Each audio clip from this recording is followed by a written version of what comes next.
बिस्मिल्लाहिर्रहमानिर्रहीम अस्सलामुअलैकुम dear students. आज के स्टूडियो लेक्चर के अंदर हम फर्स्ट ईयर मैथ की जो न्यू बुक है पंजाब टेक्स्ट बोर्ड यानी पैक्टा की, उसके चैप्टर नंबर 1 की एक्सरसाइज 1.5 स्टार्ट करेंगे। जैसे कि आपके इल्म में है, बुक रिवाइज्ड होकर आ चुकी है, कुछ सवालों को तब्दील कर दिया गया। पहले पीडीएफ फॉर्म के अंदर आई थी, तो यहां पर हमारे पास ओरिजिनल बुक आ चुकी है हार्ड फॉर्म के अंदर और सवालों को तब्दील किया गया इसके अंदर। तो मैं दोबारा वीडियो लेक्चर ये रिकॉर्ड करवा रहा हूं। आज के इस वीडियो लेक्चर के अंदर हम 1.5 के क्वेश्चन नंबर 1 to 5 एंड 7, 8, 9 ये एक ही टॉपिक से रिलेटेड है। तो आज इस वीडियो लेक्चर के अंदर हम इन्हीं सवालों को समझेंगे और इन्हीं के सॉल्यूशंस फाइंड आउट करेंगे। जो क्वेश्चन नंबर 6 है वो आपको 16 और 17 के साथ प्लेलिस्ट के अंदर मिल जाएगा। ठीक है बेटा। और आज का जो मेन टॉपिक है हमारा, 2-3 टॉपिक्स पढ़ने हैं, यानी पोलर कोऑर्डिनेट सिस्टम क्या होता है हमारे पास, ये चीज सीखनी है। हमारे पास polar form of a complex number क्या होता है, ये चीज पढ़नी है। और operations on complex numbers, polar form, algebraic operations यानी माइनस करना, प्लस करना, मल्टीप्लाई और डिवीजन, ये 3 टॉपिक्स हैं जो आज की वीडियो लेक्चर के अंदर हमने पढ़ने हैं और इनको समझने की कोशिश करेंगे। ठीक है, चलो जी स्टार्ट करते हैं एक्सरसाइज 1.1 का क्वेश्चन नंबर 1।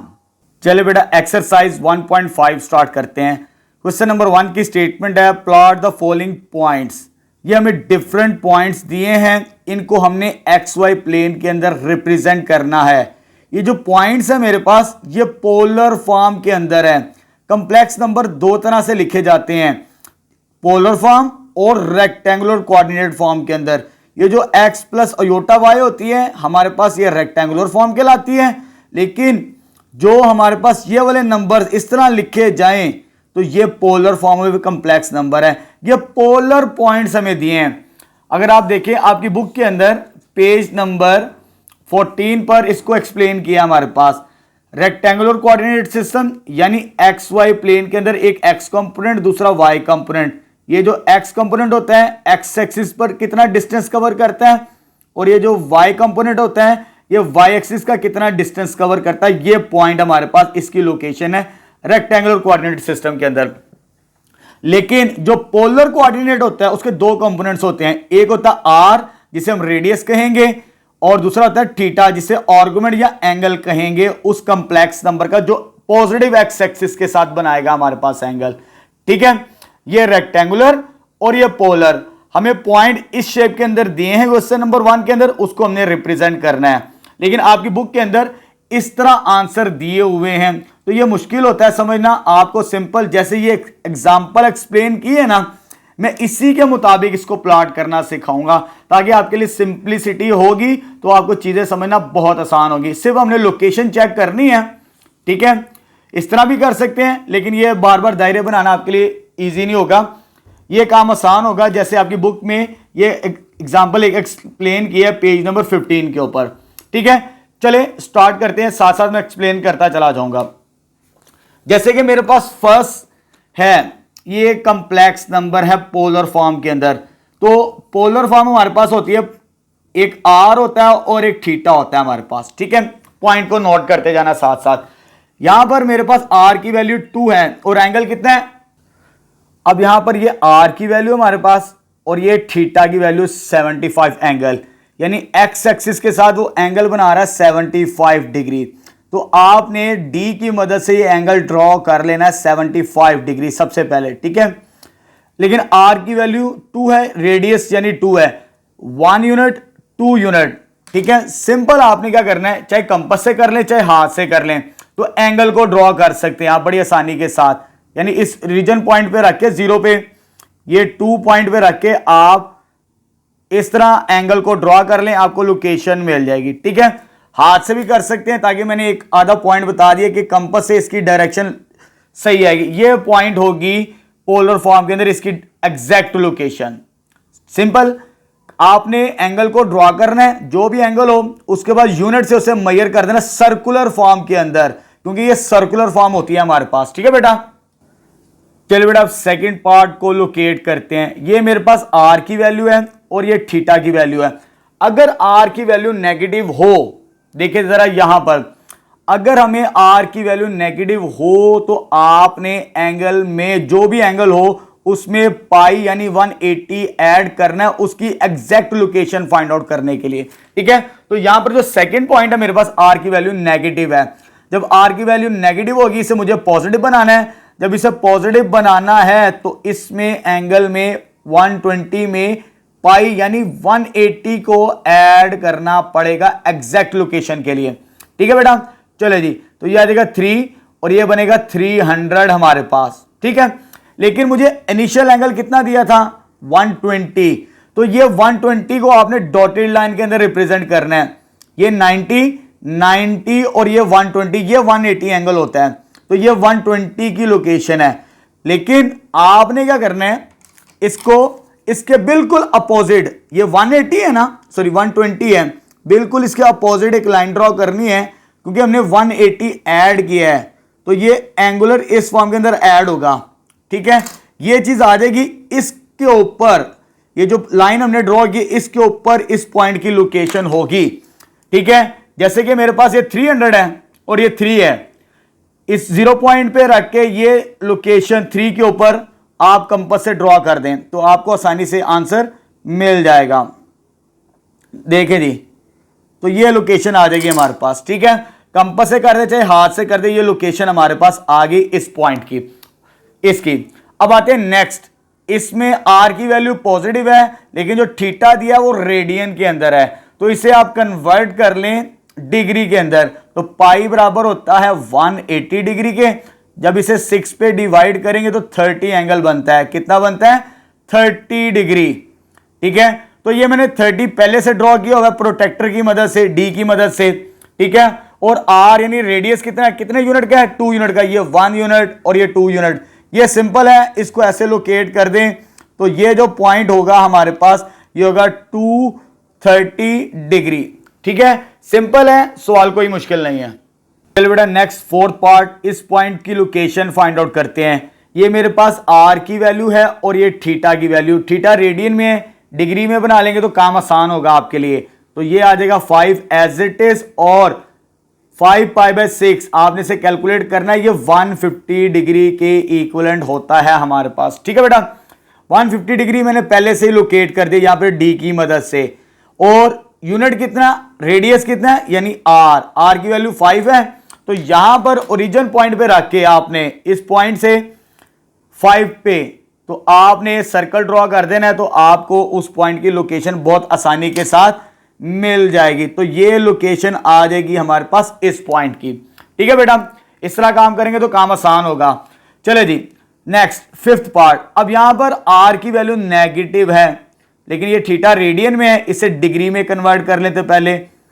-5/2 जब इसे डिग्री में कन्वर्ट करना है, पाई 180 डिवाइडेड बाई 3, ये 60 डिग्री होता है हमारे पास। ठीक है, अब रेडियस को पॉजिटिव बनाना है।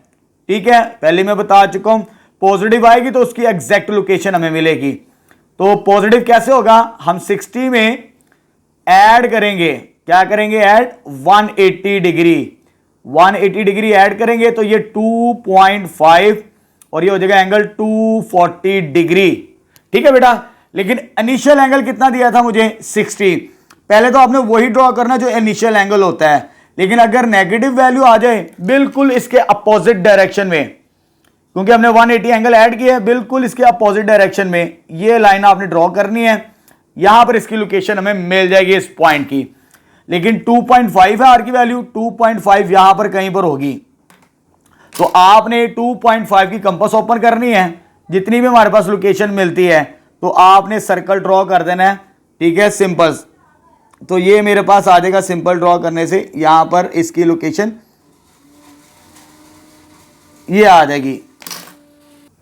तो ये लोकेशन आ जाएगी हमारे पास इस पॉइंट की जो हमें सवाल के अंदर दिया। तो लोकेशन क्या आ जाएगी इसकी -5/2 π/3। ठीक है बेटा, सिंपल सवाल है, मुश्किल कोई नहीं है। लेकिन पहले इसको डिग्री में कन्वर्ट करेंगे नेक्स्ट पार्ट के अंदर। ये मेरे पास आर है और ये मेरे पास थीटा है, इसको बार में पॉजिटिव बनाएंगे। पहले इसका एंगल कैलकुलेट करते हैं हम, -3, और ये जो एंगल बनेगा क्योंकि पाई बराबर होता है 180 डिग्री के, इसको 3 पे डिवाइड करेंगे तो 60 और 2 के साथ मल्टीप्लाई करेंगे तो -120। तो ये एंगल डिग्री के अंदर कितना बनता है -120 डिग्री। तो ये डिग्री में आ चुका है, लेकिन यहां पर आर की वैल्यू नेगेटिव है, इसे पॉजिटिव बनाना है। पॉजिटिव कब बनेगी ये वैल्यू? जब इसमें 180 ऐड करेंगे हम। 180 ऐड करने से -120 को सॉल्व करेंगे तो ये मेरे पास आंसर कितना आ जाएगा? 60 डिग्री। लेकिन मेरी ओरिजिनल लोकेशन क्या थी? 120, तो 120 नेगेटिव क्लॉकवाइज इस तरह, ये 0 डिग्री, यहां पे माइनस, एंटी क्लॉकवाइज आपने एंगल ड्रॉ करना है 120 डिग्री। ये एंटी क्लॉकवाइज आ जाएगा 120 डिग्री, लेकिन बिल्कुल इसके अपोजिट डायरेक्शन में, क्योंकि आर की वैल्यू क्या नेगेटिव, जब आर की वैल्यू नेगेटिव हो तो बिल्कुल अपोजिट डायरेक्शन में इसका एंगल बनेगा। वो क्या मेरे पास? 60 डिग्री। तो ये 60 आ जाएगा हमारे पास, ठीक है। और ये आर है, तो आर को रेडियस कितना है? 3, तो इस 3 पॉइंट से आपने ये इस तरह लोकेट कर देना। ये पॉइंट, ये जो पॉइंट होगा मेरे पास दैट इज -3 -2 π/3, इसकी लोकेशन आ जाएगी हमारे पास। चल बेटा नेक्स्ट पार्ट स्टार्ट करते हैं। अब हमें आर की वैल्यू ये दी है और थीटा की वैल्यू ये है। पहले इसे डिग्री में कन्वर्ट कर लेते हैं, हमारे लिए आसान हो जाएगा।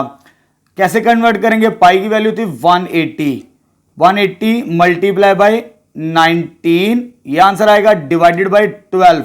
जब 12 के साथ डिवाइड करेंगे तो 285, यानी ये एंगल जो मिलेगा मुझे डिग्री के अंदर दैट इज -285 डिग्री। तो लोकेशन करना हमारे लिए आसान हो जाएगा, ठीक है बेटा। लेकिन इसको आर को पॉजिटिव बनाना है अभी। लेकिन 285 कैसे एंगल? ये ड्रॉ किया मैंने, देखिए ये 0 होता है, क्लॉकवाइज चलना, ये 90, ये मेरे पास -180, और ये जो y एक्सिस होगा अगर क्लॉकवाइज चलेंगे तो 270 से थोड़ा सा आगे ये 285 एंगल होगा हमारे पास, ठीक है। अब इसको पॉजिटिव, सॉरी, इस वैल्यू को पॉजिटिव बनाना है। इसकी लोकेशन तो मुझे पता चल गई, लेकिन जब r की वैल्यू नेगेटिव हो उसे पॉजिटिव बनाना होता है। जब उसे पॉजिटिव बनाएंगे तो 180 हमने ऐड करना पड़ता है एंगल के अंदर।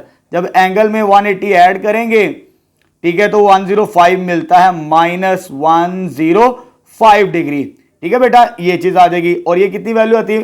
4.5, ये चीज। अब देखिए यहां पर ये मेरे पास -285 की लोकेशन थी, लेकिन आर की वैल्यू नेगेटिव है। जब आर की वैल्यू नेगेटिव हो, बिल्कुल अपोजिट डायरेक्शन में आपने लाइन ड्रॉ करनी होती है। तो ये एंगल जो होगा -105 होगा हमारे पास, ये वाला। अब देखिए 4.5 है, 1 2 3 4 और 5, यहां पर पॉइंट होगा 4.5। इस पॉइंट पे रख के आपने, अब एंगल मेरे पास नेगेटिव है तो क्लॉकवाइज आपने ड्रॉ करना है। क्या करना है? क्लॉकवाइज, एंटी क्लॉकवाइज नहीं चलना अब आपने। तो ये मैंने 4.5 पे कंपास रख के इसको ड्रॉ कर दिया, और ये मेरे पास एंगल आ जाएगा, यानी ये लोकेशन आ जाएगी इस पॉइंट की जो मुझे दिया, -9/2 -19/12 पाई के इक्विवेलेंट। तो ये लोकेशन आ जाएगी मेरे पास यहां पर, ठीक है बेटा। अब आते हैं इस पार्ट की तरफ। अब इसमें भी मेरे पास रेडियन में है, पहले इसे डिग्री में कन्वर्ट कर लेते हैं। तो -5/2 एज इट इज, 180, पाई की वैल्यू कितनी होती है? 180 को 5 के साथ मल्टीप्लाई करें आप, और डिवाइडेड बाय 12 करें। जब आप डिवाइडेड बाय 12 करेंगे तो 75 एंगल मिलेगा। ये 75 मैंने ड्रॉ कर दिया, ये 0 डिग्री होता है, और ये 90, थोड़ा सा कम, ये 75 हमें एंगल मिलेगा यहां पर। अब देखें मेरे पास आर की वैल्यू नेगेटिव है।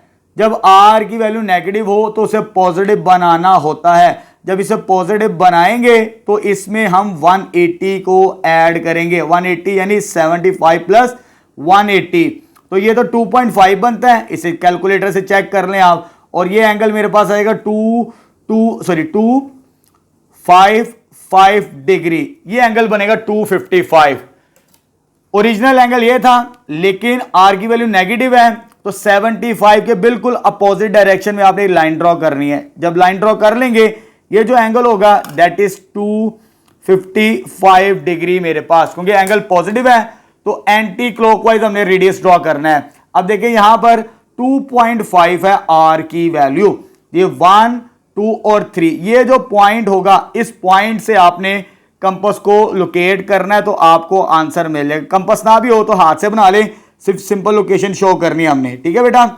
चले जी, ये लोकेशन शो हो गई। तो ये जो पॉइंट होगा मेरे पास ये वाला दैट इज -5/2 5 π/12, तो इस तरह लोकेट किया जाता है, ठीक है बेटा। लेकिन आपकी बुक के अंदर आंसर इस तरह है, इस तरह ड्रॉ करते हुए आपको मुश्किल होगी, लेकिन मैंने आपको एग्जांपल्स के थ्रू समझा दिया, आप इस तरह भी लोकेट कर सकते हैं, ठीक है। ये सिंपल वे होता है, सर्कल बनाने की बार बार जरूरत हमें नहीं आती, ठीक है बेटा। यहां पर हमारा क्वेश्चन नंबर 1 के तमाम पार्ट्स कंप्लीट हो चुके हैं, हमने तमाम के तमाम पॉइंट्स को लोकेट कर दिया एक्स वाई प्लेन के अंदर। अब स्टार्ट करते हैं क्वेश्चन नंबर 2। चल बेटा सेकंड क्वेश्चन स्टार्ट करते हैं। Express the following complex numbers in polar form. ये हमें रेक्टेंगुलर फॉर्म के अंदर कॉम्प्लेक्स नंबर्स दिए हैं, इसे हमने चेंज करना है पोलर फॉर्म के अंदर। तो पोलर फॉर्म का ये फॉर्मूला होता है हमारे पास कॉम्प्लेक्स नंबर का, r into cos theta plus iota sine theta. एक तो हमने r की वैल्यू फाइंड करनी है और एक हमने थीटा, जिसे हम आर्गुमेंट ऑफ कॉम्प्लेक्स नंबर के नाम से जानेंगे, ठीक है बेटा। दो चीजें साथ साथ बताऊंगा इनके फार्मूले। ये मेरे पास एक कॉम्प्लेक्स नंबर है और आपको मालूम है कॉम्प्लेक्स नंबर किस फॉर्म के अंदर होता है, x प्लस अयोटा y। ये रेक्टेंगुलर फॉर्म के अंदर हमारे पास ये रिप्रेजेंटेशन होती है स्टैंडर्ड फॉर्म। सबसे पहले आपने यहां से x की वैल्यू और y की वैल्यू को सेपरेट कर लेना है, रियल पार्ट और इमेजिनरी पार्ट। ये रियल पार्ट x और इमेजिनरी पार्ट 3 हमारे पास, ठीक है। उसके बाद आपने r की वैल्यू फाइंड आउट करनी है, जिसे हम z मॉड हम पढ़ चुके हैं, r इक्वल होता है z मॉडुलस के, ठीक है। मॉडुलस का फॉर्मूला हम पढ़ चुके हैं 1.1 के अंदर, X square plus Y square, यानी रियल पार्ट का स्क्वायर इमेजिनरी पार्ट का स्क्वायर। तो x की वैल्यू मेरे पास कितनी है यहाँ पे 4, यानी 4 का स्क्वायर आ जाएगा मेरे पास, प्लस y का स्क्वायर यानी 3 का स्क्वायर आ जाएगा। जब इसे सॉल्व करेंगे तो कैलकुलेटर से आपने इस एक ही दफा सॉल्व कर लेना है। तो मैं डायरेक्ट लिख रहा हूं इसका आंसर 5 आएगा हमारे पास, ठीक है। r की वैल्यू आ गई, अब हमने थीटा की वैल्यू निकालनी, जिसे हम आर्गुमेंट कहेंगे। तो थीटा का फॉर्मूला होता है हमारे पास tangent inverse z y over x, ठीक है बेटा। यहां पर तो टेंजेंट इनवर्स किसका लेना है, y बाई एक्स। ये फार्मूला है आर्गुमेंट का, इसको आपने याद कर लेना है। तो y की वैल्यू मेरे पास कितनी है, ये 3 आ जाएगी, और x की वैल्यू मेरे पास कितनी है 4 आ जाएगी। अब आपने इसे कैलकुलेटर से चेक करना है इसका आंसर, ठीक है। तो फाइनल फार्मूले में पुट करेंगे, हमें आंसर मिल जाएगा। तो हमने टेंजेंट इनवर्स लेना है किसका, 3 डिवाइडेड बाय 4, यानी y बाई एक्स। y की वैल्यू 3 थी, x की वैल्यू 4, और ये नीचे आ जाएगा 4, और जब इसे कैलकुलेटर से चेक करेंगे तो ये आ जाएगा 36.87, राउंड कर लेते हैं, ठीक है।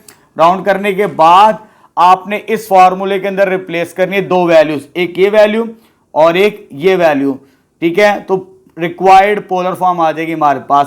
तो r की वैल्यू कितनी है हमारे पास 5, और कॉस थीटा यानी आर्गुमेंट कितना आया 36.87 डिग्री। उसके बाद प्लस अयोटा साइन थीटा, थीटा से मुराद 36.87 डिग्री हमारे पास आ जाएगा, ठीक है बेटा। तो ये रिक्वायर्ड पोलर फॉर्म आ जाएगी हमारे पास इस नंबर की। यहां पर फर्स्ट पार्ट कंप्लीट हो गया। अब स्टार्ट करते हैं सेकंड पार्ट। सेकंड पार्ट बिल्कुल इसी तरह दो चीजें हमने निकालनी है, पहले ही मैंने फॉर्मूले लिख दिए हैं, जैसे फर्स्ट पार्ट के अंदर मैं एक्सप्लेन कर चुका हूं। यहां पर पहले इसको आपने कंपेयर करना है x प्लस अयोटा y के साथ, यानी x प्लस अयोटा y। ये रेक्टेंगुलर फॉर्म के अंदर हमें दिए हैं। तो x की वैल्यू मेरे पास कितनी है, अगर कंपेयर करें ये 1 के बराबर है, और अयोटा y इसके साथ 1 कोफिशिएंट होगा, इसके साथ कोई नंबर नहीं, जिसके साथ कोई नंबर नहीं 1 होता है हमारे पास, ठीक है।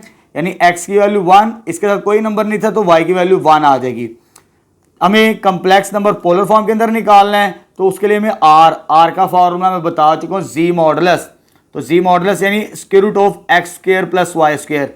x की वैल्यू कितनी है 1, 1 का स्क्वायर, y की वैल्यू 1, 1 का स्क्वायर, 1 का स्क्वायर, स्क्वायर रूट 2 आंसर हमें मिल जाएगा यहां पर, ठीक है बेटा। r की वैल्यू आ चुकी। अब हमने आर्गुमेंट निकालना है, जिसे हम थीटा कहेंगे, tangent inverse y over x। y की वैल्यू 1, x की वैल्यू भी 1, तो ये आ जाएगा टेंजेंट इनवर्स y, यानी 1 डिवाइडेड बाय 1। जब आपने इसे कैलकुलेटर से चेक करना है तो ये 45 डिग्री आएगा। कितना आएगा 45 5 डिग्री। आपने चेक कर रहे हैं ना, फर्स्ट पार्ट के अंदर मैंने चेक करवा दिया कैसे सॉल्व करते हैं, लेकिन आपकी बुक के अंदर आंसर रेडियन में है तो 45 यानी ये मेरे पास π/4 के इक्विवेलेंट होता है। ठीक है, तो उसके मुताबिक आंसर लिख देते हैं जैसे बुक में दिया है। ये फार्मूला यूज करेंगे पोलर फॉर्म का, तो हमें required polar form of a complex number यहां पर मिल जाएगी। तो आर की वैल्यू मेरे पास कितनी आ गई, √2 पुट करेंगे यहां पर भी, और थीटा की वैल्यू कितनी आई π/4, तो cos π/4 प्लस अयोटा साइन π/4। तो ये रिक्वायर्ड पोलर फॉर्म आ जाएगी हमारे पास सेकंड पार्ट की। अब स्टार्ट करते हैं थर्ड पार्ट। ये मेरे पास कम्प्लेक्स नंबर दिया है, तो पहले यहां से x और y की वैल्यू को सेपरेट करते हैं। ठीक है, x की वैल्यू मेरे पास कितनी है, दैट इज 1/2, और y की वैल्यू कितनी है जो कि इमेजिनरी पार्ट है, √3 डिवाइडेड बाई 2। x और y आ जाएगा। हमारा टारगेट ये है पोलर फॉर्म बनाना, लेकिन उसके लिए r और थीटा, r का फॉर्मूला मैं बता चुका हूं, √x² प्लस y² होता है। तो x की वैल्यू यानी 1/2 का स्क्वायर आ जाएगा, प्लस √3/2 का स्क्वायर मिलेगा मुझे यहां पर। जब आपने इसे कैलकुलेटर से सॉल्व करना है, इसका आंसर 1 आएगा, आपने सॉल्व कर लेना है कैलकुलेटर से डायरेक्ट एक ही दफा। इस कैलकुलेटर को यूज करेंगे तो आपको आंसर मिल जाएगा डायरेक्ट ही। ठीक है बेटा, ये r की वैल्यू तो आ चुकी मेरे पास। अब आगे निकालना है आर्गुमेंट यानी थीटा। थीटा से मुराद क्या होता है, टेंजेंट इनवर्स। r की वैल्यू आ गई हमारे पास 1। अब हमने थीटा यानी आर्गुमेंट की वैल्यू फाइंड आउट करनी है, उसके बाद इस फार्मूले के अंदर पुट करेंगे हम। तो ये आ जाएगा हमारे पास टेंजेंट इनवर्स y/x। तो y की वैल्यू मेरे पास कितनी थी, √3 divided by 2 whole divided by x। x की वैल्यू कितनी है, दैट इज 1/2। ये कैलकुलेटर से सॉल्व करेंगे तो हमें आंसर मिल जाएगा, जस्ट √3 बचेगा। तो शिफ्ट टेंजेंट इनवर्स √3। ठीक है, ये आंसर आपने लिखना है। तो ये कितना आता है, 60 डिग्री। कितना आंसर मिला मुझे, 60 डिग्री। तो यहां पर जो आपकी बुक में दिया है वो रेडियन के अंदर है, तो रेडियन से मुराद क्या हो जाएगा, π/3।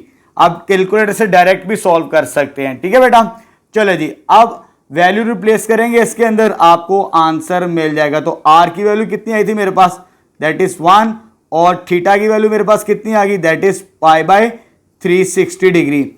उसके बाद अयोटा साइन π/3। तो ये रिक्वायर्ड पोलर फॉर्म आ जाएगी हमारे पास थर्ड पार्ट की। फर्स्ट, सेकंड और थर्ड सॉल्व कर लिया। अब स्टार्ट करते हैं फोर्थ पार्ट।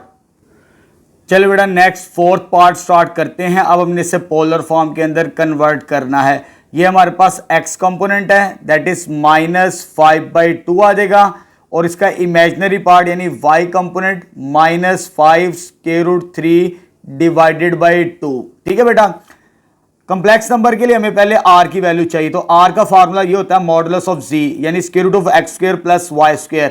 तो x की वैल्यू क्या मेरे पास, दैट इज -5/2 का स्क्वायर आ जाएगा, प्लस y का स्क्वायर यानी -5/√3/2 का स्क्वायर, x² प्लस y²। जब इसे सॉल्व करेंगे तो यह आ जाएगा 25/4। जब इसका स्क्वायर लेके सॉल्व करना है तो 75 पॉजिटिव होगा। अक्सर बच्चे यहां पर गलती करके नेगेटिव साइन लिख के सवाल गलत कर देते हैं, एहतियात करनी है यहां पर। ठीक है बेटा, ये चीज आ जाएगी। अब एलसीएम लेके एक ही दफा सॉल्व करेंगे तो आपको कैलकुलेटर से r की वैल्यू 5 मिल जाएगी। ठीक है, इसे आपने सॉल्व कर लेना है। सॉल्व कर लेंगे, ये r की वैल्यू आ चुकी। ठीक है बेटा, अब हमने आर्गुमेंट यानी थीटा की वैल्यू निकालनी है। तो थीटा टेंजेंट इनवर्स y/x होता है। तो y की वैल्यू मेरे पास क्या है, that is -5 divided by 2 whole divided by x। x की वैल्यू कितनी है, -5/2 आ जाएगी। अच्छा, यहां पर हमने डायरेक्ट माइनस को कैंसिल नहीं करना। अब आर्गुमेंट, पहले 3 पार्ट्स तो बड़े आसान थे। पहले 3 पार्ट्स जो मेरे पास थे 1, 2 और 3, ये तीनों के तीनों x और y की वैल्यू पॉजिटिव थी, जो कि फर्स्ट क्वाड्रेंट के अंदर होती है। अगर x और y की वैल्यू पॉजिटिव हो तो वो सिंपल फार्मूला आता है हमारे पास आर्गुमेंट निकालने का। जैसे ही x और y कंपोनेंट चेंज हो जाए उनके साइन, जैसे मेरे पास x की वैल्यू नेगेटिव, y की वैल्यू नेगेटिव, जब x और y नेगेटिव हो तो आर्गुमेंट का फॉर्मूला आपने ये यूज करना है, तब एक्यूरेट आर्गुमेंट मिलेगा, क्योंकि इसमें x कंपोनेंट भी नेगेटिव है और y कंपोनेंट भी नेगेटिव, तो ये फॉर्मूला हम यहां पे यूज करेंगे। फिर माइनस साइन ये वाला इग्नोर होगा हमारे पास, ठीक है। चले जी सॉल्व करते हैं। जब सॉल्व करेंगे ये 2 और ये 2 कैंसिल आउट हो जाएगा, ये 5 और ये 5 भी कैंसिल आउट हो जाएगा, बिकॉज, ठीक है, z इन थर्ड क्वाड्रेंट, ये आपने लिखना है लाजमी। किस क्वाड्रेंट के अंदर? थर्ड में। जब थर्ड में होगा तो आर्गुमेंट ये बन जाएगा, यानी पाई से मुराद 180 कर लेते हैं, ठीक है। आपकी बुक में जैसे आंसर दिया वैसे लिख लेते हैं इसका आंसर मेरे ख्याल से। चलो जी पाई में ही दिया हुआ है तो पाई में लेके चलते हैं, पाई प्लस ये साइन कैंसल आउट हो जाएंगे, फिर ये फॉर्मूला लगेगा हमारे पास, तो टेंजेंट इनवर्स 2 2 के साथ कैंसिल, 5 5 के साथ कैंसिल और माइनस माइनस कैंसिल होने के बाद पाई वाला सिंबल मिलेगा मुझे थर्ड क्वाड्रेंट के अंदर, ठीक है बेटा। ये चीज, तो ये फॉर्मूला यूज करना है थर्ड के अंदर। सेकंड वाला सवाल आएगा तब आपको ये चीज बताऊंगा। अब यहां पर ये रेडियन के अंदर है, तो रेडियन में कैलकुलेटर को कन्वर्ट कर लेते हैं, तो ये आ जाएगा मेरे पास मूड 4 का रेडियन, तो tangent inverse shift tangent inverse square root 3 कितना बनता है? π/3। कितना एंगल आएगा? π/3। जब इसको π/3 और इसको ऐड करेंगे, ठीक है, आपने ऐड कर लेना इसे, जैसे प्लस शिफ्ट पाई कितना बन जाएगा? 4π/3।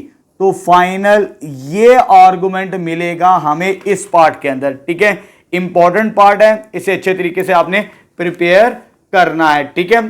चलो जी, अब फॉर्मूला क्या हमारे पास, वो आपको बताया बाय फॉर्मूला जो पोलर फॉर्म का होता है वो होता है हमारे पास z is equal to r into cos theta plus iota sine theta के बराबर। तो r की वैल्यू मेरे पास कितनी आ गई? r की वैल्यू आ गई 5 और ये आ जाएगा कॉस थीटा यानी 4π/3 प्लस अयोटा साइन 4π/3, ये चीज आ जाएगी हमारे पास, ठीक है बेटा। तो ये आंसर कंप्लीट हो गया फोर्थ पार्ट का भी हमारे पास। चलिए बेटा नेक्स्ट फिफ्थ पार्ट सॉल्व करते हैं सेकंड का। इसको भी हमने पोलर फॉर्म के अंदर चेंज करना है, लेकिन ये जो कम्प्लेक्स नंबर दिया है ये रैशनल फॉर्म के अंदर है। जब रैशनल फॉर्म के अंदर देगा उसे हम रैशनलाइज करेंगे, यानी इसका कॉन्जुगेट लेके मल्टीप्लाई और डिवाइड करके पहले सिंप्लीफाई करेंगे, उसके बाद हम पोलर फॉर्म के अंदर इसे चेंज करेंगे, ठीक है बेटा। चलो जी, ऊपर तो होल स्क्वायर बन जाएगा क्योंकि ये वाला और ये वाला नंबर सेम है, जब मल्टीप्लाई करेंगे तो ये होल स्क्वायर आ जाएगा। नीचे सेपरेट का स्क्वायर बनेगा A square minus B square, यानी A plus B into A minus B, A square minus B square का फॉर्मूला लग जाएगा। ऊपर स्क्वायर ओपन करेंगे, A square plus B square minus 2a into B आ जाएगा हमारे पास, ठीक है बेटा। डिवाइडेड बाय 1 का स्क्वायर 1 होता है और अयोटा स्क्वायर की वैल्यू हमें पता है वो किसके बराबर है? -1 के।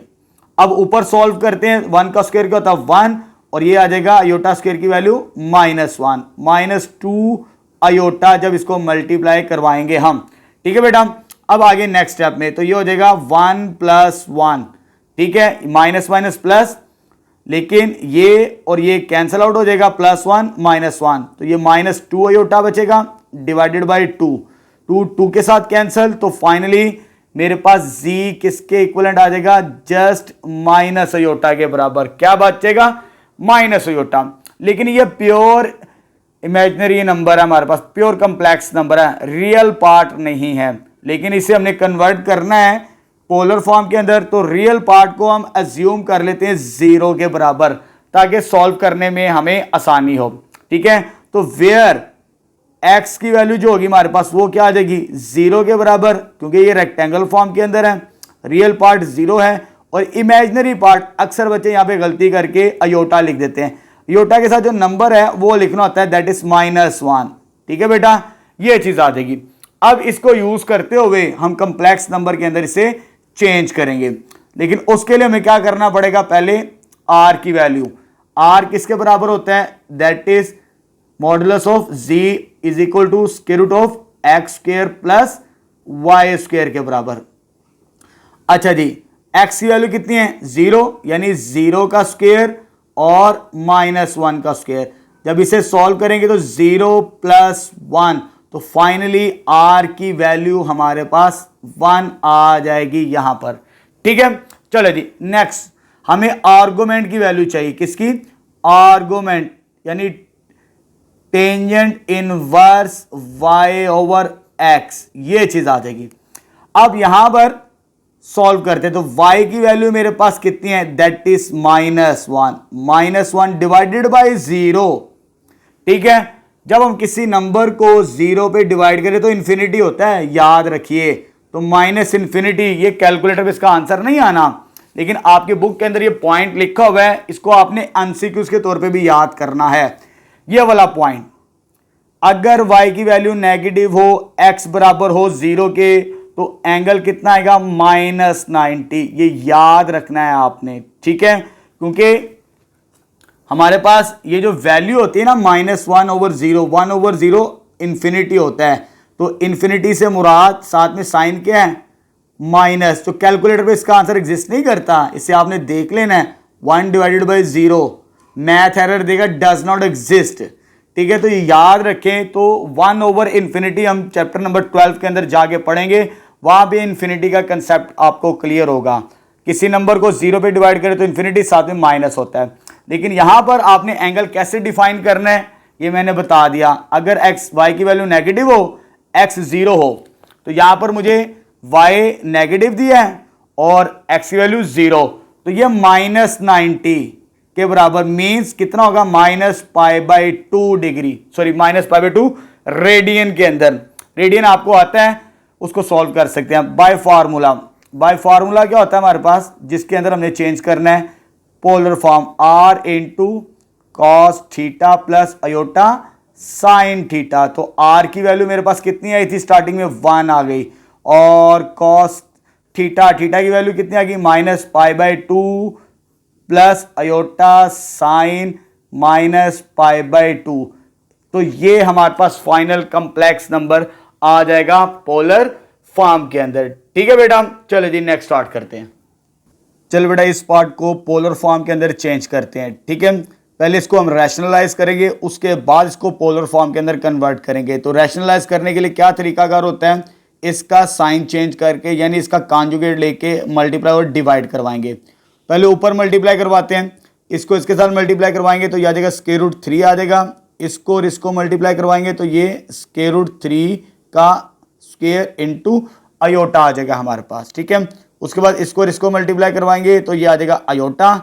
इसको इसके साथ मल्टीप्लाई करवाना है हमने, यहाँ पर अयोटा का स्क्वायर होगा और साथ में -√3 आ जाएगा हमारे पास। ठीक है बेटा, और नीचे तो a plus B a minus B का फॉर्मूला, यानी a² माइनस b² का फॉर्मूला। तो √3 अयोटा का स्क्वायर यहाँ पे मेंशन करना है आपने। ठीक है बेटा, नेक्स्ट स्टेप के अंदर ये तो वैसे ही आ गया, इसका स्क्वायर ओपन करेंगे तो ये स्क्वायर रूट कैंसिल, तो 3 अयोटा बचेगा और साथ में क्या आ जाएगा? अयोटा के बराबर, और ये -√3 अयोटा स्क्वायर की वैल्यू क्या होती है? -1 के बराबर हमारे पास, और ये 1 का स्क्वायर 1, और जब इसका स्क्वायर ओपन करेंगे तो ये आ जाएगा मेरे पास -3 अयोटा का स्क्वायर आएगा। अब ये √3 एज इट इज आ जाएगा, इसको और इसको सॉल्व करेंगे, ये दोनों इमेजिनरी पार्ट्स हैं। -3 + 1 ये -2 के बराबर होता है, तो -2 अयोटा आ जाएगा। ये माइनस और ये माइनस कितना आ जाएगा? प्लस √3 आ जाएगी वैल्यू। उसके बाद 1 - 3 इंटू इसकी वैल्यू क्या आ गई? -1 के बराबर, तो √3 + √3 2 टाइम्स √3 आ जाएगा, -2 iota divided by 1 minus plus, ये हो जाएगा 1 + 3। ऊपर से क्या कॉमन आता है? 2, जब 2 कॉमन आएगा तो √3 माइनस अयोटा डिवाइडेड बाय ये वैल्यू। जब इसको सॉल्व करेंगे तो फाइनली मेरे पास जो कम्प्लेक्स नंबर बचेगा z, क्योंकि हमने इस नंबर को सिंप्लीफाई किया तो z क्या आ गया मेरे पास? √3 माइनस अयोटा डिवाइडेड बाय 2। यहाँ पे इसको सेपरेट कर लेते हैं, जब सेपरेट करेंगे तो ये √3/2 -1/2 अयोटा। तो ये कम्प्लेक्स नंबर आ चुका। अब इसको हमने पोलर फॉर्म के अंदर चेंज करना है, तो पोलर फॉर्म के लिए फर्स्ट कंडीशन क्या होती है? हमने इसका मॉडुलस यानी r की वैल्यू फाइंड आउट करनी होती है। आर यानी जी मॉडुलस, उसका फॉर्मूला क्या है, X square plus Y square. यहां पर जो एक्स की वैल्यू है मेरे पास दैट इज स्क्वायर रूट 3/2 और y की वैल्यू कितनी है मेरे पास, दैट इज -1/2। ये चीज आ जाएगी, ठीक है। x real part, y imaginary part, ये आ जाएगा हमारे पास। अब इस फॉर्मूले में पुट करते हैं तो यह आ जाएगा स्क्वायर रूट 3/2 का स्क्वायर -1/2 का स्क्वायर। अब इसको जब फर्दर सॉल्व करेंगे तो यह आ जाएगा 3/4 प्लस 1/4। आपने इसे कैलकुलेटर से सॉल्व कर लेना, तो इसका आंसर 1 के इक्विवेलेंट आ जाएगा हमारे पास। अब आगे आते हैं मोस्ट इंपॉर्टेंट आर्गुमेंट, ठीक है। तो आर्गुमेंट का क्या फॉर्मूला है, tangent inverse y over x। अब यहां पर y की वैल्यू क्या मेरे पास ऊपर लिखी हुई है -1/2, -1/2 ओवर स्क्वायर रूट 3/2। 2 के साथ कैंसिल आउट होता है, लेकिन यहां पर आर्गुमेंट हमने फाइंड आउट करना है। तो आर्गुमेंट यानी फोर्थ क्वाड्रेंट के अंदर है। अगर x की वैल्यू पॉजिटिव हो, ठीक है, ये हमें मालूम है, अगर x की वैल्यू पॉजिटिव और y की वैल्यू नेगेटिव हो तो आर्गुमेंट इस क्वाड्रेंट के अंदर आता है हमारे पास, ठीक है। अब जरा पॉइंट को क्लियर करना है, जरा आपकी बुक के अंदर उसने चीजों को मिक्स किया हुआ आंसर्स को। अभी तक जितने सवाल सॉल्व किए हैं उसने जर्नल आर्गुमेंट से आपको एंगल आपके बनाना सिखाए हैं बुक के अंदर जो आंसर्स हैं। यानी फर्स्ट क्वाड्रेंट के अंदर इस तरह सॉल्व करेंगे, सेकंड में आर्गुमेंट को इस तरह, थर्ड में इस तरह और फोर्थ में इस तरह, जैसे यहां पर आ चुका है फोर्थ के अंदर। लेकिन ये जर्नल आर्गुमेंट होता है, लेकिन आपकी बुक के अंदर आंसर उसने प्रिंसिपल आर्गुमेंट से बनाया हुआ है। जर्नल आर्गुमेंट और प्रिंसिपल आर्गुमेंट के अंदर डिफरेंस होता है। तो जर्नल आर्गुमेंट के अंदर हम 0 से 2π की तरफ लेके चलते हैं एंटी क्लॉकवाइज हमेशा। इसमें हमने प्रिंसिपल आर्गुमेंट जो आपकी बुक के अंदर डेफिनेशन भी है, इसे आपने याद कर लेना है। यहां पे लिखिए प्रिंसिपल आर्गुमेंट की definition, the principal argument of a complex number z a plus b iota is the angle between positive x axis and line joining जो कंप्लेक्स नंबर होता है इन ऑर्गन प्लेन। ये ऑर्गन प्लेन कहलाता है हमारे पास, x axis और y axis वाला, ये रियल और ये इमेजिनरी एक्सिस कहलाता है। और इसको कैपिटल के साथ लिखा जाता है आर्गुमेंट को, प्रिंसिपल के कैपिटल ए के साथ, ARGZ, ये उसका फार्मूला वही है। प्रिंसिपल आर्गुमेंट और जर्नल आर्गुमेंट का फार्मूला सेम है, लेकिन क्वाड्रेंट के अंदर आगे डिफरेंस होता है। लेकिन जो प्रिंसिपल आर्गुमेंट है ये वाला, ये याद रखना है, इसकी वैल्यू यूनिक होती है, सिंगल वैल्यू आती है और इसकी जो रेंज होती है हमारे पास -π से π के दरमियान होती है। ये आपने डेफिनेशन भी याद करनी है और MCQs के तौर पे। अब आपकी बुक के अंदर पहले सवाल इससे सॉल्व किए हैं और ये वाला सवाल उसने आंसर में प्रिंसिपल आर्गुमेंट से फाइंड आउट कर दिया। ये आपको पता होना चाहिए। आप इस तरह भी सॉल्व कर सकते हैं, अगर जर्नल सॉल्व करना है इस तरह भी सॉल्व कर सकते हैं। बस ये डिफरेंस है फोर्थ क्वाड्रेंट के अंदर हमारे पास, ठीक है। शॉर्टेस्ट डिस्टेंस होता है positive x axis to complex number, और ये यूनिक होता है और ये यूनिक नहीं होता। तो ये पॉइंट को नोट कर लें। तो आप चाहे इससे सॉल्व कर लें चाहे इससे सॉल्व कर लें, कोई फर्क नहीं पड़ता, ठीक है। तो मोस्टली जिससे आंसर मैंने सॉल्व किया वैसे सॉल्व कर देते हैं। अगर प्रिंसिपल आर्गुमेंट से चलना है वो मैंने बता दिया, तो minus tangent inverse y over x के साथ। अगर जर्नल से चलना तो 2π में से उस एंगल को माइनस कर दें। दोनों ऑप्शंस आ सकती हैं, दोबारा बुक भी चेंज हो सकती है, करेक्शन भी आ सकती है, तो जैसे मर्जी कर लें, आपकी चॉइस है। अगर प्रिंसिपल आर्गुमेंट इस फॉर्मूले से चलते हैं तो ये आ जाएगा मेरे पास 2 के साथ कैंसिल, तो minus tangent inverse 1 over square root 3। अगर प्रिंसिपल आर्गुमेंट से ये फार्मूला, अगर जर्नल से 2π में से ये एंगल को माइनस करना पड़ता है। बस ये डिफरेंस है, दोनों आंसर एक्सेप्टेबल होंगे आपके, कोई फर्क नहीं पड़ता उससे। तो ये आ जाएगा हमारे पास टेंजेंट इनवर्स, कैलकुलेटर से चेक कर लेते हैं। तो shift tangent inverse 1 divided by square root 3, तो ये 30 डिग्री।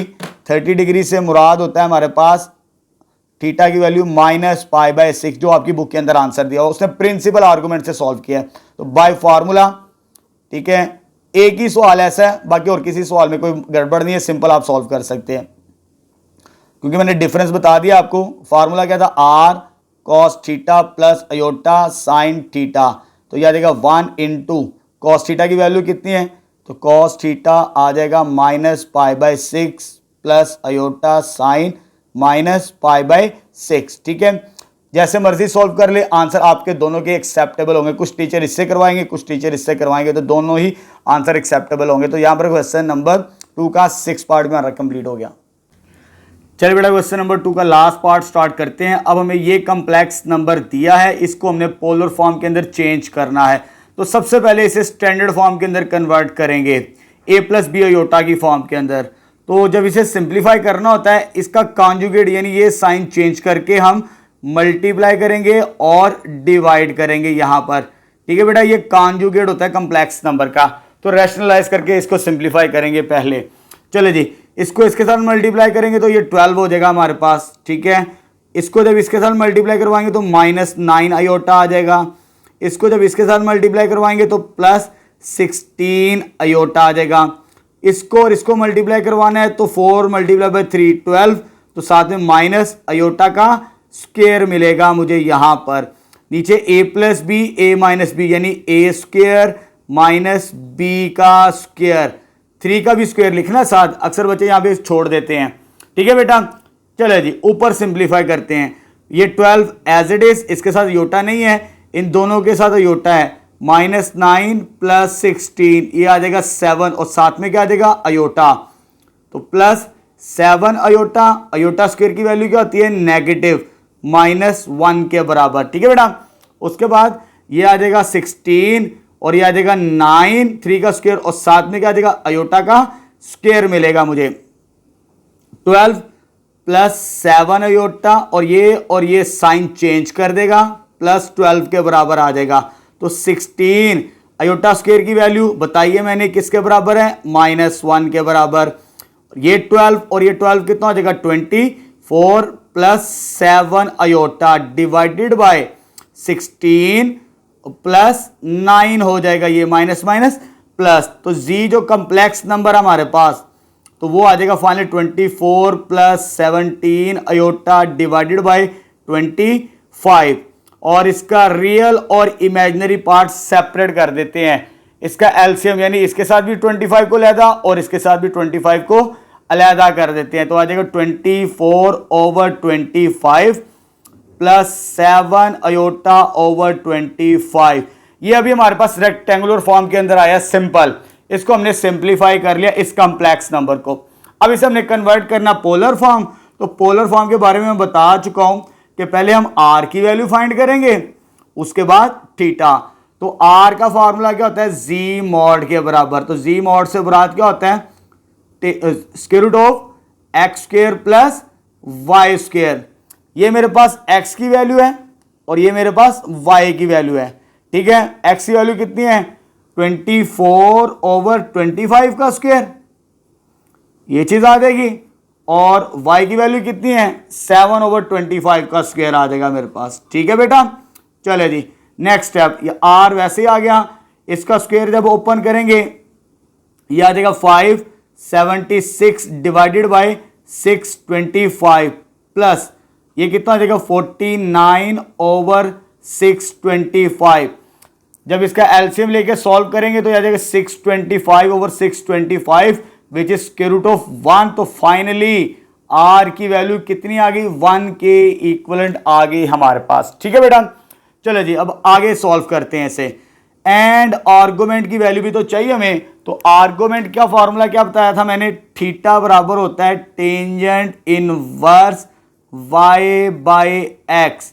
तो टेंजेंट इनवर्स y की वैल्यू कितनी है 7/25, 7/25 डिवाइडेड बाय x की वैल्यू कितनी है 24/25 के इक्वलेंट। ये 25 के साथ कैंसल आउट, तो थीटा इसका आंसर ऐसे ही लिखा है आपकी बुक के अंदर 7/24। ठीक है, तो इसी तरह आंसर लिख देंगे तो हमें फाइनल आंसर मिल जाएगा पोलर फॉर्म। तो बाय फार्मूला, तो फार्मूला क्या हमारे पास बेसिकली जी किसके बराबर है r × cos theta plus iota sine theta. तो r की वैल्यू कितनी आई 1 के बराबर, ये चीज आ जाएगी। और cos थीटा, थीटा से मुराद tangent inverse 7/24 plus iota sine थीटा की वैल्यू टेंजेंट इनवर्स 7/24। तो ये फाइनल फॉर्म आ जाएगी हमारे पास complex number in polar form के अंदर। ठीक है बेटा, तो यहां पर हमारा सेकंड क्वेश्चन भी कंप्लीट हो चुका है। चलिए बेटा थर्ड क्वेश्चन स्टार्ट करते हैं। स्टेटमेंट है convert each of the following complex number z in rectangular form. अब हमें पोलर फॉर्म दी है, हमने रेक्टेंगुलर फॉर्म के अंदर चेंज करना है। सिंपल सवाल है, मुश्किल कोई नहीं है, जस्ट आपने कैलकुलेटर को यूज करना है। ये मेरे पास कंप्लेक्स नंबर पोलर फॉर्म के अंदर है, मुझे कॉस और साइन की वैल्यू कैलकुलेट करनी है जस्ट। तो कॉस आ जाएगा मेरे पास 5π/3, 5 शिफ्ट पाई डिवाइडेड बाई 3। जब इसे कैलकुलेटर पे चेक करेंगे तो आंसर क्या मिलेगा 1/2। तो ये आ जाएगा 1/2। इसी तरह आपने साइन की वैल्यू भी चेक कर लेनी। तो साइन की जो वैल्यू मिलेगी मुझे यहां से, तो वो आ जाएगी -√/2। ये आ गई वैल्यूज कैलकुलेटर से। उसके बाद 4 को अंदर मल्टीप्लाई कर देते हैं। 4 को इसके साथ भी मल्टीप्लाई करवाना है और इसके साथ भी मल्टीप्लाई करवाना है। जब अंदर मल्टीप्लाई करवाएंगे 4 1 4 डिवाइडेड बाई 2, 4 को इसके साथ भी मल्टीप्लाई करवाएंगे, अयोटा बाहर आ जाएगा, plus minus minus 4√3 divided by 2 आ जाएगा। इसको डिवाइड कर दें तो ये आंसर 2 मिलेगा। जब इसको भी कैंसिल आउट करेंगे तो ये मेरे पास आ जाएगा 2 अयोटा √3। तो ये मेरे पास फर्स्ट पार्ट कंप्लीट हो चुका। जस्ट कैलकुलेटर को यूज करना, आपको वैल्यूज मिलती चली जाएंगी। ठीक है बेटा, चलो जी नेक्स्ट सेकंड पार्ट स्टार्ट करते हैं। अब हमें ये नंबर दिया है, इसको कैलकुलेटर पे चेक करना फर्स्ट ऑफ ऑल। सबसे पहले तो ये मेरे पास है कॉस फंक्शन लिख लेते हैं और आगे वैल्यू क्या मेरे पास ये वाली 7, इसको डिलीट करते हैं। 7 डिवाइडेड बाय कितना है मेरे पास, डिलीट करने से 6 लिखें। जब ये लिखेंगे तो -√3/2, इसकी वैल्यू आ जाएगी -√3/2। ये 3/2 एज इट इज। इसको भी चेक कर लेते हैं साइन फंक्शन को भी। जब साइन फंक्शन को चेक करेंगे तो ये मेरे पास -1/2 आ जाएगी। अंदर मल्टीप्लाई कर दें, इसको भी इसके साथ, इसको इसके साथ। जब इसको इसके साथ मल्टीप्लाई करेंगे तो ये मेरे पास आ जाएगा -3√3, 2 × 2 दैट इज 4। और ये माइनस है मेरे पास, प्लस माइनस माइनस, इसको इसके साथ मल्टीप्लाई करेंगे तो 3 और साथ में क्या अयोटा, 2 × 2 दैट इज 4। तो ये मेरे पास आंसर आ जाएगा इस पार्ट का। ठीक है बेटा, सिंपल सवाल है, मुश्किल कोई नहीं है। अब स्टार्ट करते हैं थर्ड पार्ट। अब थर्ड पार्ट में हमें इस फॉर्म के अंदर नहीं है, पोलर फॉर्म के अंदर नहीं बना के दिया हुआ, सेपरेट करके दिया हुआ है। ये जी दिया हुआ है जिसे हम आर कहते हैं, ये किसकी वैल्यू है, आर की वैल्यू है। और ये आर्गुमेंट से मुराद थीटा की वैल्यू है। ये मेरे पास आर और थीटा आपने पोलर फॉर्म के अंदर कन्वर्ट करना है। इसके अंदर पुट करेंगे, उसके बाद सॉल्व करेंगे इसे हम। तो आर की वैल्यू इधर रिप्लेस करेंगे, ये पोलर फॉर्म का फॉर्मूला है। और थीटा की वैल्यू कितनी है, 23/12 के बराबर। ठीक है बेटा, चले जी अब आर की वैल्यू पुट कर दें। पहले आर की वैल्यू कितनी दी है 7g मॉडुलस, और थीटा की वैल्यू 23π/12 इधर रिप्लेस कर दी जहां पे थीटा लिखा हुआ है हमारे पास। अब कैलकुलेटर को यूज करते हैं। तो पहले कॉस की वैल्यू कितनी है मेरे पास 23π/12, सॉरी 23 और नीचे कितना है 12। तो यहां कैलकुलेटर से चेक करेंगे तो ये आपको वैल्यू दे देगा, लेकिन आपने डेसिमल में लिखनी है। तो डेसिमल में कितनी आ जाएगी आपके पास 0.9659 के बराबर। ठीक है बेटा, इसी तरह आपने साइन में भी चेक कर लेनी है। जब आप चेक करेंगे साइन में तो ये आपको नेगेटिव वैल्यू देगा। कितनी देगा, नेगेटिव। लेकिन ये पॉजिटिव है तो साथ में क्या आ जाएगा नेगेटिव, इसकी वैल्यू 0.2588 और साथ में क्या आ जाएगा अयोटा के बराबर। ठीक है बेटा, ये चीज आ गई।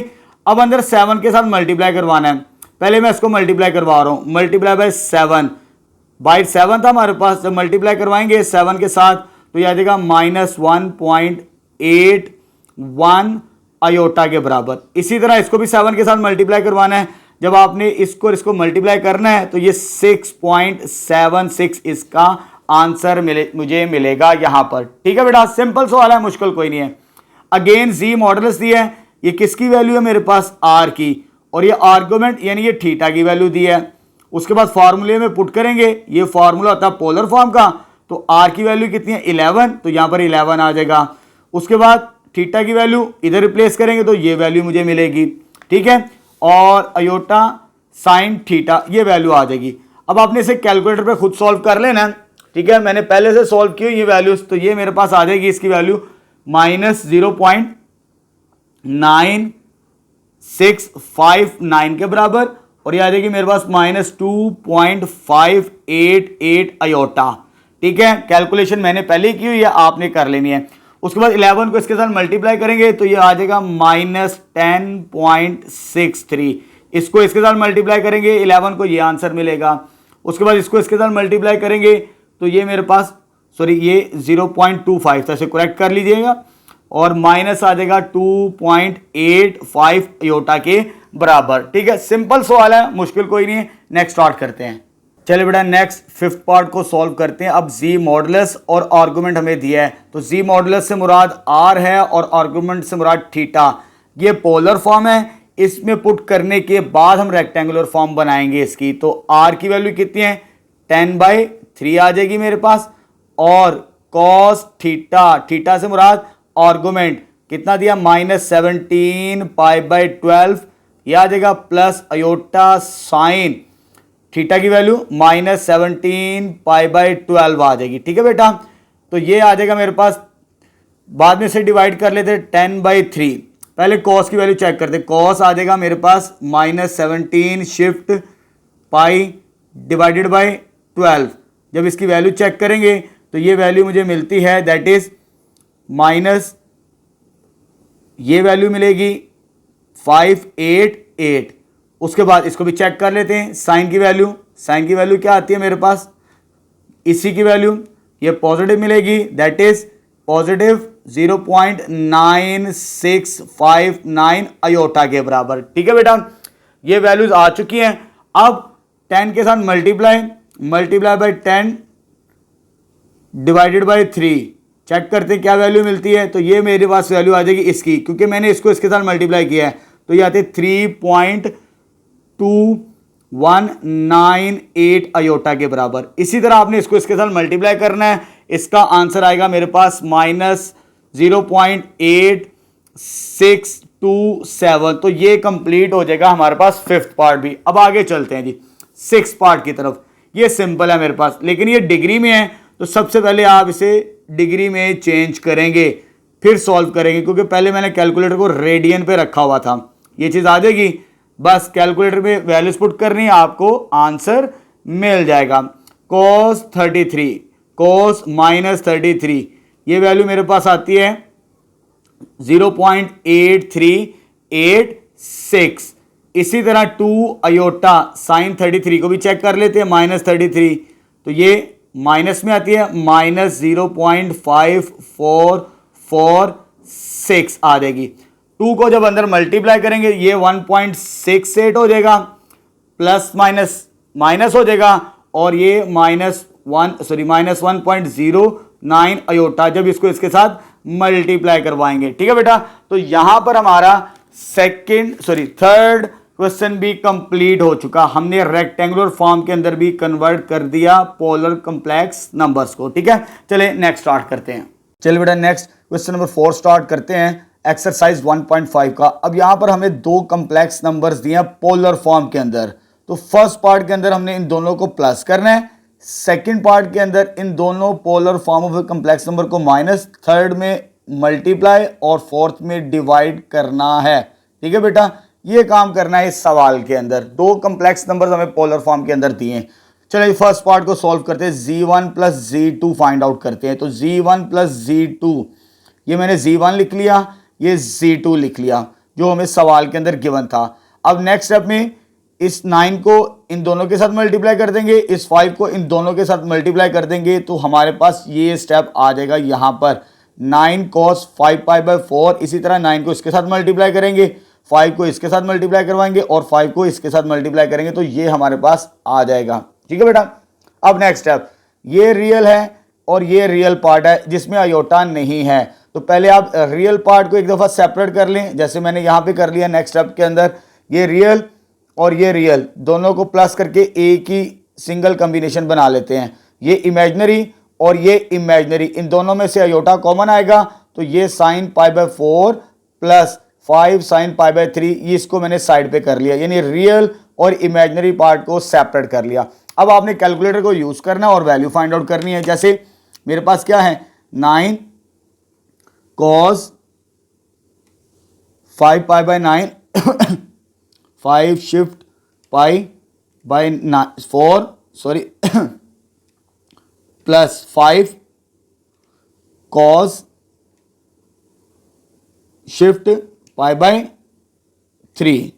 आपने सिर्फ कैलकुलेटर से सॉल्व करना और आपको आंसर मिल जाएगा इसका। तो ये आता -3.86, इसे राउंड अबाउट कर लें। ठीक है बेटा, अब ये रियल पार्ट को सॉल्व कर लिया, इसी तरह इमेजिनरी पार्ट को भी सॉल्व कर लेते हैं। जहां जहां पर कॉज है वहां पे हमने साइन लगाना है बस। तो ये आ जाएगा साइन इधर भी और यहां पर भी साइन इधर। ठीक है बेटा, चले जी, जब इसको कैलकुलेट करेंगे तो ये कैलकुलेटर से हमें वैल्यू देता है माइनस माइनस, लेकिन अयोटा को बाद में लिख लेंगे 2.03 अयोटा। तो ये हमारे पास आंसर आ जाएगा फर्स्ट पार्ट का। सेकंड पार्ट के अंदर इन दो कॉम्प्लेक्स नंबर्स को माइनस करना है। तो मैंने यहां पे लिख लिया z1 माइनस z2। ये सवाल के अंदर मुझे गिवन थे दो कॉम्प्लेक्स नंबर पोलर फॉर्म के अंदर। ठीक है बेटा, उसी तरह सॉल्व करेंगे जैसे फर्स्ट पार्ट सॉल्व किया।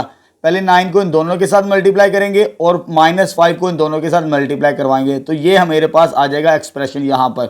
ठीक है, 9 को इसके साथ मल्टीप्लाई करेंगे तो ये आ जाएगा, 9 को इसके साथ मल्टीप्लाई करेंगे तो ये आ जाएगी वैल्यू -cos पाई बाई 3 आ जाएगा।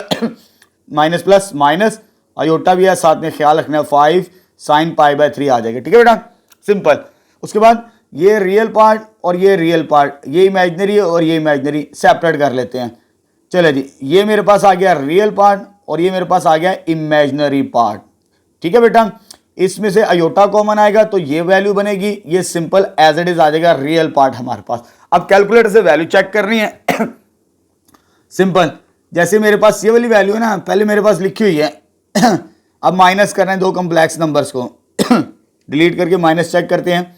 तो ये मुझे वैल्यू देता है साइन वाले की 10.69। इसका आंसर आता है -10.69 अयोटा के बराबर। अब साइन को कॉस में चेंज कर देते हैं। ठीक है, सिंपल, इधर आ जाएगा कॉस और इधर भी कॉस आ जाएगा मेरे पास। तो वैल्यू मुझे मिलेगी यहां पर -8.86। ठीक है बेटा, तो ये सिंपल आंसर आ जाएगा मेरे पास सेकंड पार्ट का भी। चल बेटा, थर्ड पार्ट के अंदर हमने z1 और z2 को मल्टीप्लाई करवाना। ये z1 की वैल्यू मुझे दी है सवाल के अंदर, मल्टीप्लाई बाय z2 आ जाएगा हमारे पास। ठीक है बेटा, लेकिन यहां पर आपकी बुक के अंदर पेज नंबर 11 को अगर आप गौर से देखेंगे, प्लस माइनस बड़ा सिंपल सा होता है, लेकिन जो मल्टीप्लीकेशन ऑफ कॉम्प्लेक्स नंबर होता है ना इन पोलर फॉर्म के अंदर, उसके लिए थोड़ी सी चेंजिंग होती है। जैसे ये मेरे पास एक कॉम्प्लेक्स नंबर पोलर फॉर्म में है, दूसरा ये है मेरे पास, आपने इनको मल्टीप्लाई करवाना है तो r1 मल्टीप्लाई बाय r2 वो तो वैसे ही हो जाएगा, लेकिन ये जो अंदर cos plus iota sign, cos plus iota sign है, जो एंगल्स है ना हमारे पास, सिर्फ इनको ऐड करना है। जैसे यहां पे लिखा हुआ है cos θ1 plus θ2 iota sine θ1 plus θ2। अगर दो कॉम्प्लेक्स नंबर को मल्टीप्लाई करें पोलर फॉर्म के अंदर, हम सिर्फ एंगल्स को ऐड करना है, बस ये याद रखना है आपने। ठीक है बेटा चले जी, ये r1 और ये r2 इन दोनों को तो मल्टीप्लाई करवाना ही है हमने। ये आ जाएगा मेरे पास 9 मल्टीप्लाई बाय 5। आगे क्या कहता है, ये θ1 है मेरे पास और ये θ2 है, जैसे आपकी बुक के अंदर लिखा हुआ है θ1 प्लस θ2। एंगल्स को ऐड करना है, cos प्लस अयोटा साइन वैसे ही लिखेंगे। θ1 की वैल्यू क्या है 5 पाई बाय 4 प्लस θ2 की वैल्यू है क्या है पाई बाय 3। इधर भी यही काम करेंगे, θ1 plus θ2 5 pi by 4 plus pi by 3। Just angles को ऐड करना है जब आपने दो कॉम्प्लेक्स नंबर पोलर फॉर्म के अंदर मल्टीप्लाई करने हैं ठीक है बेटा, ये तो हो जाएगा मेरे पास 45। अब इनको सॉल्व करना है, 5 pi by 4 plus pi by 3, इसका एलसीएम आ जाएगा 12। कोई कॉमन फैक्टर नहीं है, ये इसके साथ मल्टीप्लाई 15 पाई, 4 इसके साथ multiply 4 pi, which is 19 pi by 12। इनको ऐड करने से 19 पाई बाय 12, इनको भी ऐड करने से 19 पाई बाय 12। तो यहीं पर इसका आंसर दिया है हमें। ठीक है बेटा, आगे सॉल्व नहीं किया। अब आगे आते हैं नेक्स्ट, डिवाइड, लास्ट पार्ट इसका। ये भी पोलर फॉर्म है, ये भी पोलर फॉर्म है। z1 divided by z2 calculate करना है अब हमने यहां पर ये भी आपको बता देते हैं, ये पेज नंबर 17 पर है आपकी बुक के अंदर। अगर दो कम्प्लेक्स नंबर पोलर फॉर्म में डिवाइड हो तो एंगल्स को माइनस करना है, मल्टीप्लिकेशन के अंदर प्लस करना होता है और इधर एंगल्स को माइनस करना होता है डिवीजन्स के अंदर, दो कम्प्लेक्स नंबर पोलर फॉर्म के अंदर। चलो जी, 9 डिवाइडेड बाय 5 तो बाहर लिख लिया, लेकिन ये एंगल और ये एंगल आपस में माइनस होगा। क्या एंगल माइनस होगा? ये θ1 और ये θ2, यानी 5 π/4 माइनस π/3। इधर मल्टीप्लाई हो रहे तो एंगल्स को प्लस किया था, इधर डिवाइड हो रहे हैं तो एंगल्स को माइनस करेंगे। बिल्कुल इसी तरह अयोटा साइन 5 π/4 माइनस π/3। अब इन एंगल्स को सॉल्व करेंगे, ये आ जाएगा मेरे पास इसका एलसीएम 12, ये इसके साथ multiply 15 pi minus 4 pi which is 11 π/12। तो इसका आंसर क्या आ जाएगा? 11 π/12 और इसका आंसर 11 π/12। तो यहीं पर हमारा क्वेश्चन नंबर 4 भी कंप्लीट हो चुका है। चलो बेटा नेक्स्ट क्वेश्चन नंबर 5 स्टार्ट करते हैं 1.5 का। अगेन हमें दोबारा यहां पर दो कम्प्लेक्स नंबर पोलर फॉर्म के अंदर दिए हैं, उसी तरह पहले दोनों को प्लस करेंगे, सेकंड पार्ट के अंदर हम माइनस करेंगे और थर्ड पार्ट के अंदर उन दोनों को मल्टीप्लाई और लास्ट में उन दोनों को डिवाइड करके अपना आंसर फाइंड आउट करेंगे। ठीक है बेटा, चलिए स्टार्ट करते हैं बिल्कुल सिमिलर क्वेश्चन नंबर 4 की तरह। तो इन दोनों को प्लस करना है, z1 प्लस z2, ये z1 की वैल्यू और ये z2 की वैल्यू, इन दोनों को प्लस करना है। लेकिन पहले बाहर मल्टीप्लाई हो रहा है नंबर्स, इन दोनों के साथ मैं मल्टीप्लाई करवा रहा हूं, यहां पर 7 और इधर 11। जब 7 को मल्टीप्लाई करवाएंगे तो ये टर्म आ जाएगी, 7 को इसके साथ मल्टीप्लाई करवाएंगे तो ये टर्म मिलेगी, 11 को इसके साथ मल्टीप्लाई करवाएंगे तो ये टर्म मिलेगी, 11 को इसके साथ मल्टीप्लाई करवाएंगे तो ये टर्म मिलेगी। सिंपल अभी मल्टीप्लाई किया है और कुछ नहीं किया। उसके बाद ये रियल पार्ट और ये रियल पार्ट, ये इमेजिनरी और ये इमेजिनरी सेपरेट कर लेते हैं यहां पर। ठीक है, तो रियल पार्ट मेरे पास आ जाएगा ये वाला नंबर और ये वाला नंबर मैंने सेपरेट करके लिख लिया। अब इमेजिनरी पार्ट अयोटा इधर भी है, अयोटा इधर भी है, अयोटा कॉमन आएगा, ये वैल्यू प्लस ये वैल्यू आ जाएगी हमारे पास। ठीक है, ब्रैकेट के अंदर। अब इसको कैलकुलेटर से सॉल्व करना है और आंसर फाइंड आउट करना है। हमने क्या लिखा हुआ है? 7 cos 23 shift pi divided by 12 bracket closed plus 11 cos 11 pi divided by 12। और जब इसको सॉल्व करेंगे तो ये मेरे पास आंसर आ जाएगा डेसिमल के अंदर -3.86, -3.86। एक ही दफा कैलकुलेटर से सॉल्व कर लें, आपको आंसर मिल जाएगा। अब जहां पर कॉस लिखा हुआ है इमेजिनरी पार्ट के लिए, वहां पे साइन लिख देते हैं। एंगल्स तो वही है हमारे पास। ठीक है, ये साइन आ जाएगा इधर भी और ये साइन आ जाएगा हमारे पास इधर भी। ठीक है बेटा, और जब इधर साइन लिख के आंसर लिखेंगे तो ये मेरे पास आ जाएगी वैल्यू 1.04। ठीक है, प्लस 1 इसको कैलकुलेटर से सॉल्व करें 1.04 और साथ में क्या आ जाएगा? अयोटा। तो ये आंसर आ जाएगा हमारे पास फर्स्ट पार्ट का।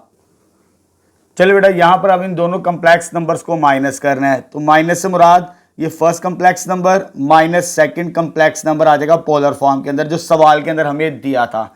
ठीक है, अब इधर भी वही काम करेंगे, इन दोनों इसको मल्टीप्लाई करेंगे इन दोनों के साथ तो ये वैल्यू आ जाएगी।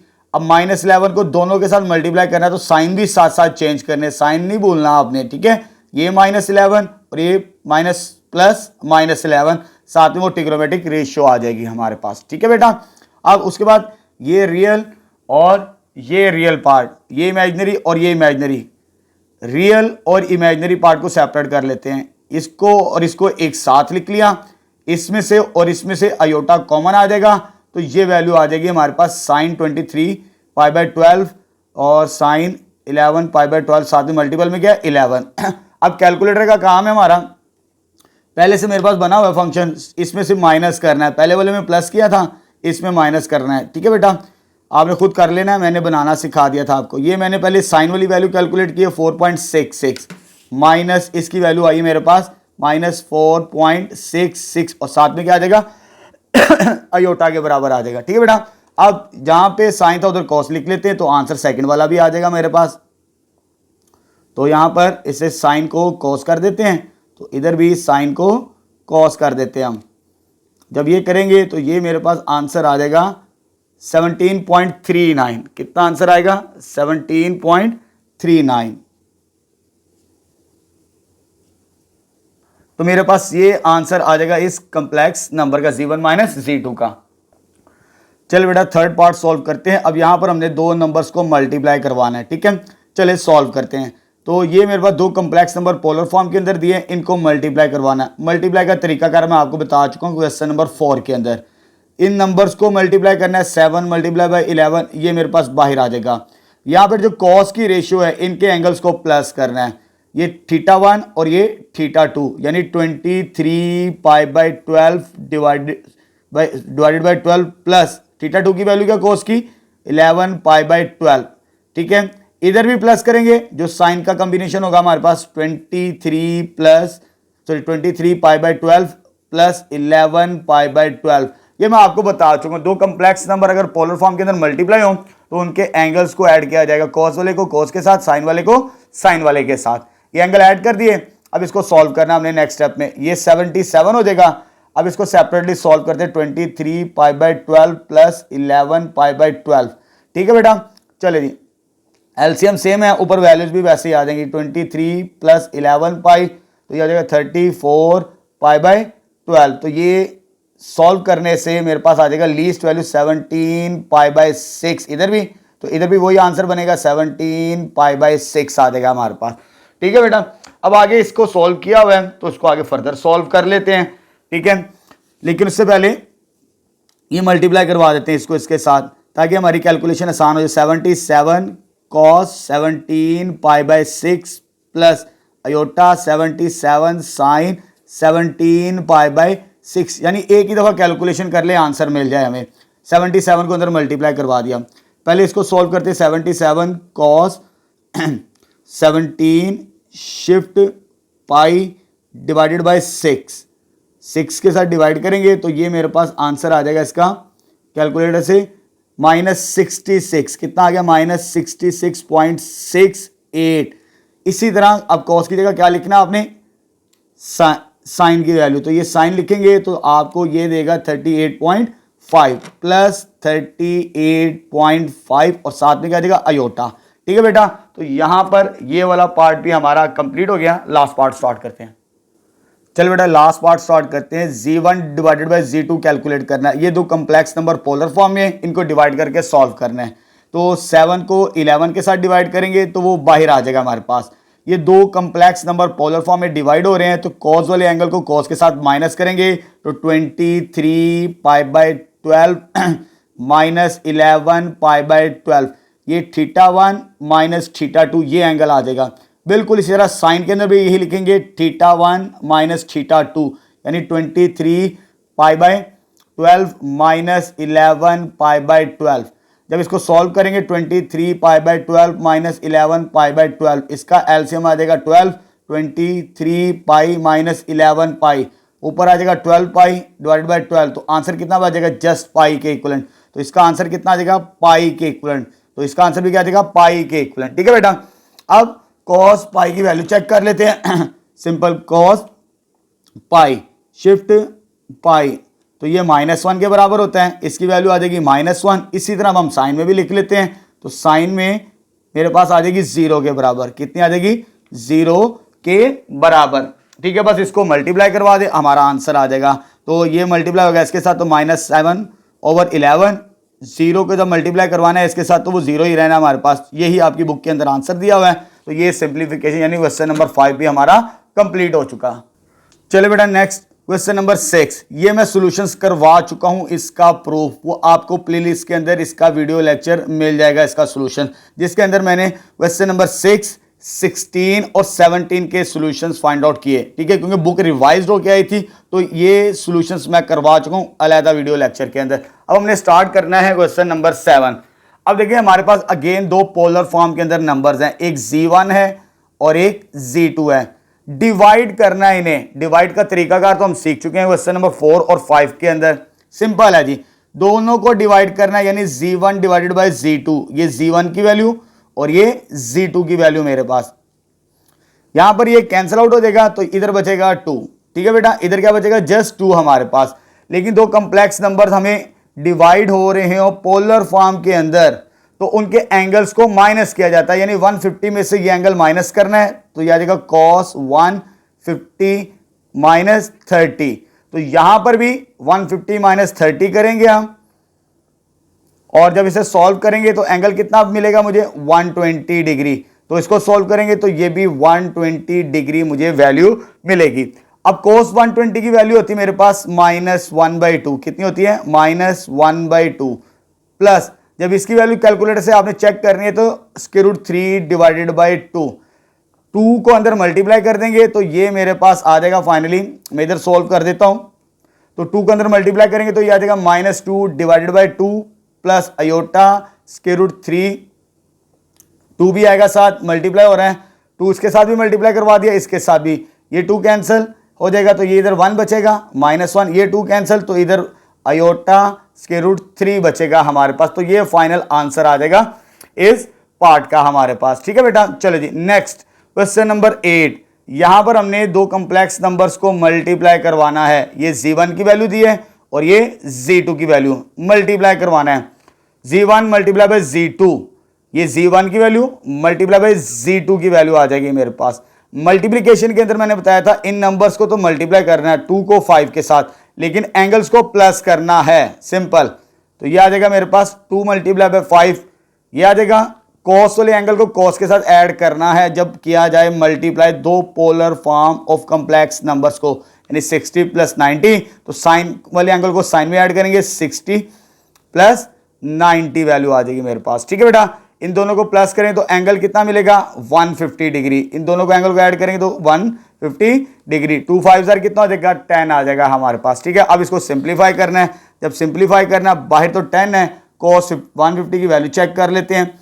ये डिग्री के अंदर है तो सेटअप को चेंज कर लेते हैं। यहां पे ये 3 आ जाएगा cos 150 डिग्री, तो ये आ जाएगा -√3/2 और इसका आंसर आएगा 1/2। ये आपने चेक कर लेना है। ठीक है बेटा, इसको मल्टीप्लाई करवाएंगे इसके साथ। जब मल्टीप्लाई करवाएंगे तो -10√3 डिवाइडेड बाई 2, इसको भी मल्टीप्लाई करवाना है इसके साथ, तो प्लस अयोटा रह जाएगा बाहर, और 10 मल्टीप्लाई बाई 1 10 डिवाइडेड बाई 2, तो दिस इंप्लाइज ये इसके साथ कैंसिल आउट, तो -5√3 आ जाएगा, तो ये +5 अयोटा। तो ये आंसर आ जाएगा हमारे पास क्वेश्चन नंबर 8 का। चल बेटा क्वेश्चन नंबर 9 स्टार्ट करते हैं। Find the modulus and argument of Z. हमें इस कॉम्प्लेक्स नंबर का मॉडुलस भी फाइंड करना है और आर्गुमेंट भी फाइंड आउट करना है। दो पार्ट्स हैं और इंपॉर्टेंट शॉर्ट क्वेश्चन है ये।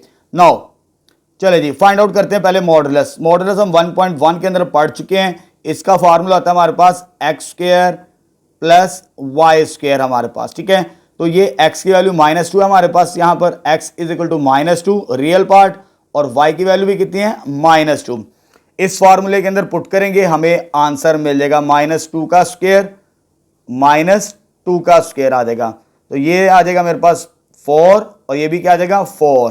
जब इसे सॉल्व करेंगे तो 8 का स्क्वायर रूट लेंगे तो ये आ जाएगा 2√2 के बराबर हमारे पास। ठीक है बेटा, तो यहां पर फर्स्ट पार्ट यानी मॉडुलस हमने फाइंड आउट कर लिया।